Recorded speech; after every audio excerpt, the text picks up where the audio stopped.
Ramshal Career Advisor at the GCMC. And today I'm in conversation with Natalie Hu. Natalie is an MS in Statistics major at the Zicklin School of Business. And I wanted to talk to her because I feel her story is actually a really incredible one in terms of the steps she's taken to be successful in her career. So welcome, Natalie, and thank you for being willing to have this chat with me. No problem. Thanks for having me. Yeah. So Natalie, I met you when you first started your MS degree, and you were part of my coaching program, my in-person coaching program. And what I remember is you were super smart, but you were also very nervous when you came in because you were coming from an accounting background. You worked in audit, and you were changing careers. So tell me a little bit about where you started and what was going on for you. Yeah, so before I started my master's program at Baruch, I worked as an auditor at one of the big accounting firms. And during that time, data collection and analysis was actually a critical part of my job. So after working there for a year, I decided to learn more about advanced statistical reasoning skills, and that's why I decided to apply for master's program at Baruch. So while you were at the job, you were actually interested in the statistical analysis. Right, right. And came here, and so you enrolled in the MS in Statistics program. And what was that process like for you, being part of that program and knowing that you had to, you were choosing a different career path?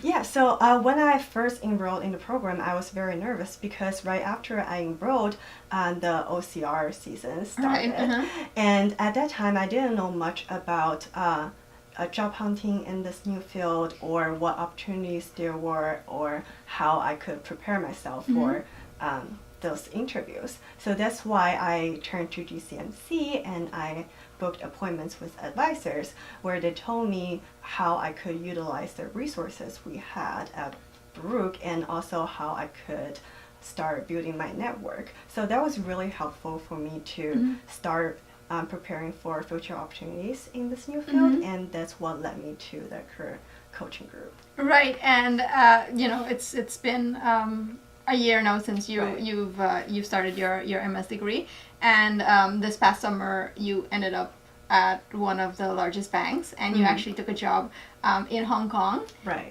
Right. So there's a lot happened in that process in terms of getting you there, because I know you've had interviews and all of that, and you've had multiple offers in terms of arriving there.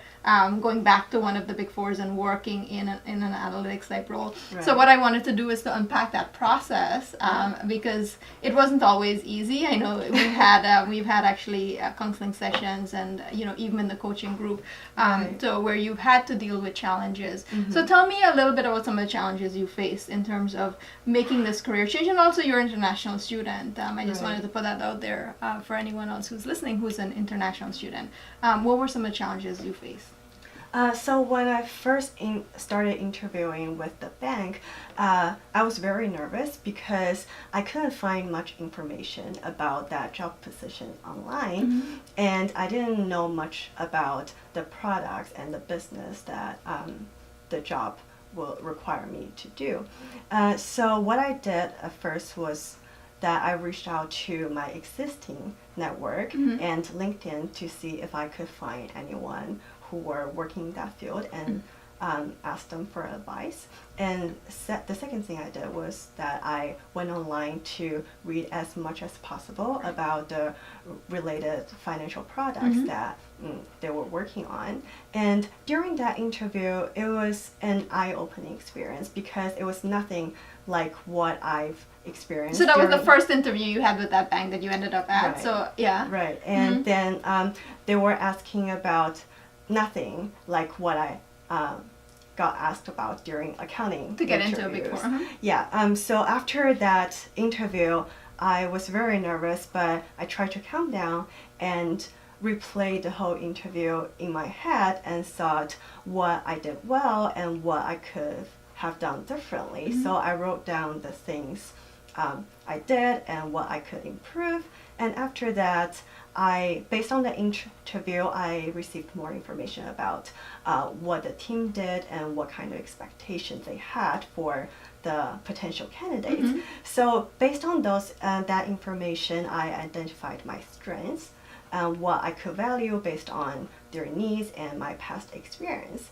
And after that, the third thing I did, which I thought was the most important thing, was that I reset my mindset. Because before the interview, I thought that this was a great opportunity.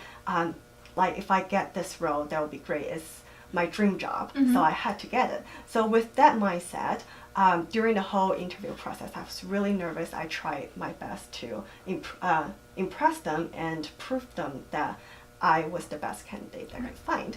And that didn't serve me well. That didn't serve me to the best. So after the interview, I told myself that they selected me for a reason based on my past experience. So what I should do was to fully express myself and show them the strengths and the potential values that I could bring to them. And before the interview, I did not have a job offer from them. So even if I ended up not getting the job, and I didn't lose anything. But on the contrary, I would gain the experience and I would get the opportunity to learn more about their business and know more about the people at the bank. So it was just a great experience to have for me to grow and better prepare for future opportunities. So after doing more research about their business and setting the right mindset and also identifying my strengths and the potential values I could bring to the team, during my second round interview, I felt much more confident and I was able to think clearly when I answered their questions and told them the values I could bring and why I wanted that position. And that helped me secure the final offer with the bank. And so that was the summer internship that you ended up getting, and I remember you actually interviewing for that same bank before. So you had an interview back in the spring of last year, I believe. And it didn't go as well, you didn't end up getting the offer. And what did you learn from that process? Because you talked a lot about mindset and you know the shifts that you make. So I wanted to talk about what was different then and what was different from this experience. Because when I know in us having conversations together that you were actually super nervous about having those that initial interview. So talk a little about that, and also talk about how you were able to get that interview, because I remember it was through networking, right? So when I first interviewed with the bank, like I said, I didn't have much experience, and I was really nervous because I thought that I had a lot of pressure from my peers who already got summer interviews, summer internships. So I went to the interview. I tried to prove them that I was good, but also at the same time I was too nervous to think through the questions in my head, and then that was the first interview. Where were the nerves coming from? What was it that was causing you to be nervous? Because at the time I didn't know much about what to expect and what they wanted from me, and so when I went to the interview, they asked me a lot of technical questions, and that was something that I did not expect. And so that was a quite learning experience. And after that, I learned about what they're expecting their candidates to know, to do. So based on that, I started networking with more people and learned about the technical skills they would need for their jobs and how I could use the time to learn about those skills and develop those skills. So that was a learning experience that I had, and so when I got the second chance to interview with this bank for a different position, I thought back and thought that, well, when I first interviewed with the bank, I was really nervous, and that did not do me any good. Instead, I learned from the experience, and that helped me grow further and helped me better prepare for future opportunities. So I would do the same. Right. So instead of being really nervous, I would try to come down and get as much information I could get from the interview and use that to help me better prepare for right. So positions. taking those steps. And specifically in the mindset, what was the shift that happened for you? Like, what caused you to be less nervous, and what caused you to look at this from a very different perspective in terms of this is what I have to offer them? I think the career coaching group definitely helped a lot.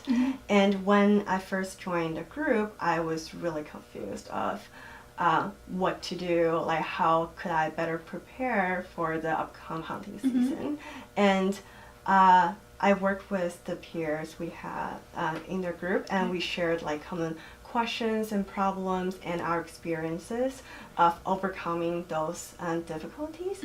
And on the other side, I think at first I was always doubting myself because I thought that yes, I had experience in accounting, but I didn't have any experience in this new field. So I was always insecure and thought that I was not good enough for any positions in data analytics.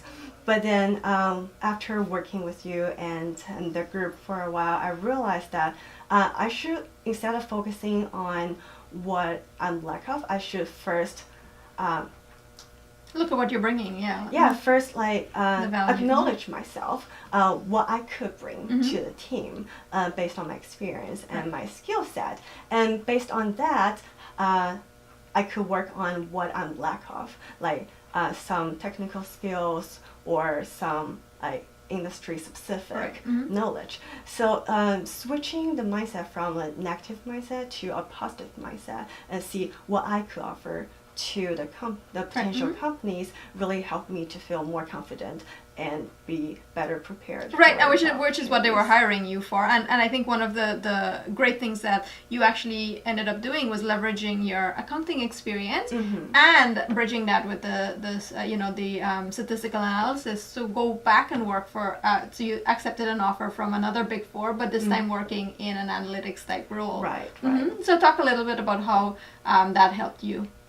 So for that role, when I first saw it on CareerLink, I reached out to our alumni who worked there before, and so I asked her what this job was like, what kind of skills that they expect people to have, and based on that information, and I went back and looked at my resume to see what I had and what I needed to work on. And so I took a few online courses about coding and data analytics, which was really helpful during the interview process. The second thing I did was to read through the job description to see what kind of qualifications and candidates they wanted and what I had to offer. So I prepared my stories based on the key qualifications that they were looking for. And during the interview, I emphasized my experience in accounting because that group was, although they were doing data analytics, they were serving the assurance practice. So I told them that I worked at accounting before, and so I could serve as a bridge between the technical team and the business analysis team, and they really loved that. And then I know as part of it as well, it's like where you were getting, like they wanted you to stay on, and they extended that internship and also wanted you to stay on for longer periods, but you knew that you wanted to work in finance, like want to work for a bank. Right, so that was a difficult decision because at that time I was about to get a full-time offer, but during that internship I learned that yes, I really liked the data analytics part, but I also really enjoyed the relationship building business part, the interaction with people every day, and also at the time, I learned from my friends that there were more and more opportunities in Asia because Asia is a rising star. And so I looked into the opportunities on different banks online, and I applied on the websites of different banks, and then I got interviews from them. And ended up with the job. And I know that job didn't come through networking, but I know networking actually played a great part in terms of your journey getting there, because the initial interview you had with that particular bank, it came through networking because you had met somebody at an event and followed up with them, and she ended up forwarding your resume. Right, which right. got you called for the interview. And even though that didn't play out the way you wanted, it was just building those connections as well. And even definitely. the Big Four offer you ended up getting in analytics, that came as well through talking to people and networking. And one of the other things I think that you did really well was developing those skills. I think doing the research and understanding what it took in order to be successful in the roles that you were applying for, and really taking the steps to get those skills. One other thing that you in addition, is that you were a leader in one of the big clubs on campus, Beta Alpha Psi, Yes. and really got involved, and you were in a leadership position. So talk about like those specific steps that I think the offer is great, and I think you worked really hard to get there. But I a lot of times when I speak to students, what I believe they don't see is that the smaller steps that go into making that happen. It's not like Natalie was an overnight success and it just happened, but there was a lot of work happening behind the scenes. So talk about some of that work that you put in order to get there. Yeah, so when I first started the program, like I mentioned before, I didn't know much about the opportunities available out there, or what qualifications people were looking for. So I started attending different workshops, and during those workshops I met with professionals in different fields, and I learned from their stories about how they got started with this career and what they did to prepare and during their job hunting experience. So and that really amazed me, because I realized that their stories and experiences were much more interesting and detailed than what I could read on the website, because it was personal. it was personal, and of course the job descriptions, they have all the qualities that they have, and they had introductions of the teams or the companies. But talking to people who are actually working in those teams really helped me get a better understanding of what they did on a day-to-day basis, and also what they enjoyed about the work. And that really helped me evaluate, am I a good fit for this position, or am I a good candidate for those positions? And I think one of the things that you actually also did really well is that you got to know yourself really well and understood what your strengths were. I mean, I think that was also part of it, of why you decided to choose the major that you had to go into statistical analysis, because you knew in terms of what it is that you really wanted and what it is that you were strong at. So I always say that's a big part of, in terms of starting out, to know yourself, right? And really knowing where you wanted to go, because you were very clear that you wanted to work at a bank. I mean, work in that industry, and leaving the accounting industry, and just making sure that you were aligning with that. And I think one of the things that also struck me about you when we were doing the coaching program, I remember once you came and you said you were networking, and you actually were at Starbucks, and you had all of these people that you had set up appointments, and you were having coffee chats with them. So talk a little bit about that process and what inspired you to do that. Yeah, so actually before my graduate program, I never really networked with people. And then the networking idea was very new to me. So at first, when I heard from the career advisors at GCMC that I needed to network, I was a little bit scared or shy, because I thought that I will bother people, I would take their time, and I was hesitated to take the first step.